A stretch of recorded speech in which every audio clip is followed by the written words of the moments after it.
Hello' guys welcome back to our new video'. আজি মই first time এটা blog shoot কৰি আছোঁ আপোনালোকৰ লগত। আহক মই দিনটোত কি কি কাম কৰোঁ আপোনালোকৰ মাজলৈ লৈ আহিছোঁ। এয়া মই ৰঙালাওৰ গছৰ পৰা ৰঙালাওৰ আগ ছিঙিছোঁ ভাজি বনাবলৈ দুপৰীয়া। এয়া চাইছে বৰ ধুনীয়াকৈ হৈছে আমাৰ গছত ৰঙালাওৰ আগ। আপোনালোকে কোনে কোনে খাই ভাল পায় কমেণ্টত জনাব, আৰু যোনে যোনে নতুন হয় মোৰ চেনেলখন ছাবস্ক্ৰাইব কৰি বেল আইকন দবাই দিব। এয়া ৰঙালাওৰ গছৰ তলত সোমালোঁ আৰু ৰঙালাওৰ আগ বিচাৰি আছোঁ। তাৰ মাজতে নানান ধৰণৰ চব্জি আছে, আপোনালোকৰ মাজত শ্বেয়াৰ কৰিম। এয়া ভাত কেৰেলা হয়, বৰ ধুনীয়াকৈ হৈছে। আৰু আছে, আগলৈ গৈ থাকক ভিডিঅ'ৰ মাজতে। স্কিপ নকৰি ধুনীয়াকৈ ভিডিঅ'টো চাব, তেতিয়া গম পাব কিমান কি কি চব্জি আছে আমাৰ বাৰীত। এয়া তিতা কেৰেলা লাগিছে আমাৰ গছত।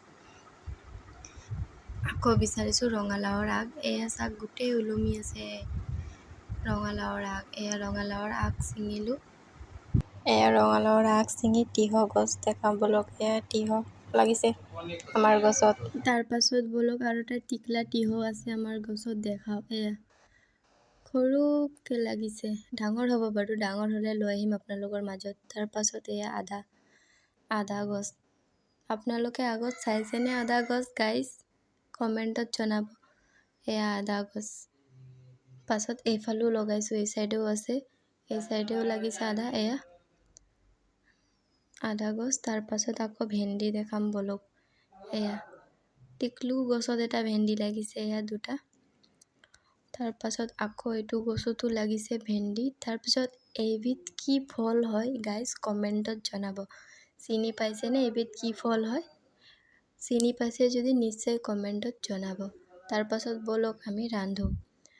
এয়া তিতা কেৰেলা আলু ভাজি বনাম। তাৰ পাছত আকৌ এয়া ৰঙালাওৰ আগ আনিছিলোঁ, সেইকেইটা বাছি ল'লোঁ, এতিয়া ভাজি কৰিম। এয়া তেল গৰম হ'বলৈ দি তেলত পিঁয়াজ দিলোঁ। পিঁয়াজ দি ধুনীয়াকৈ ভাজি লওঁ পিঁয়াজখিনি। কেঁচা জলকীয়া 3টা দিলোঁ, দি আকৌ ভাজি লওঁ ধুনীয়াকৈ। ভাজি লৈ অকণমানি হালধি গুড়ি দিছোঁ। হালধি গুড়ি দিয়াৰ পাছত এয়া আমাৰ তিতা কেৰেলা এতিয়া দি দিম। এয়া তিতা কেৰেলা দিলোঁ।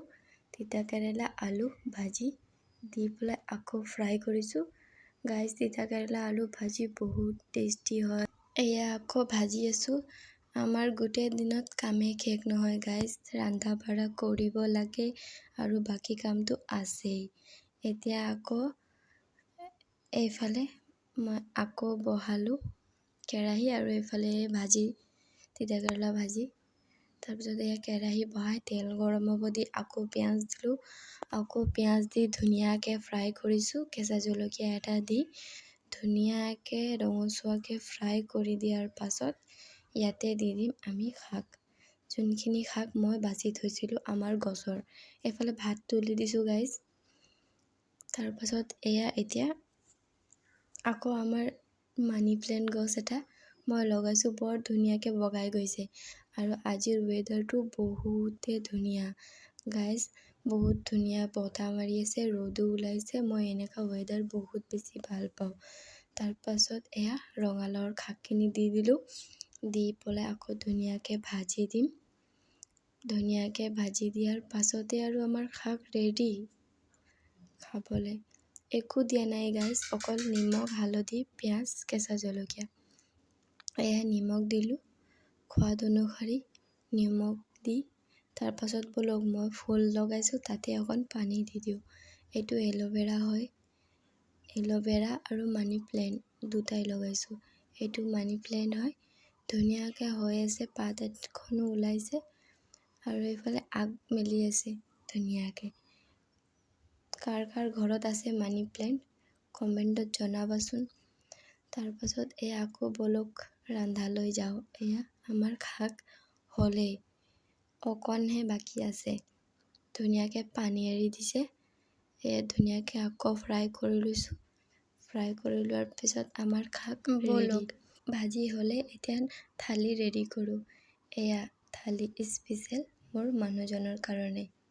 ভাল লাগিছেনে গাইজ?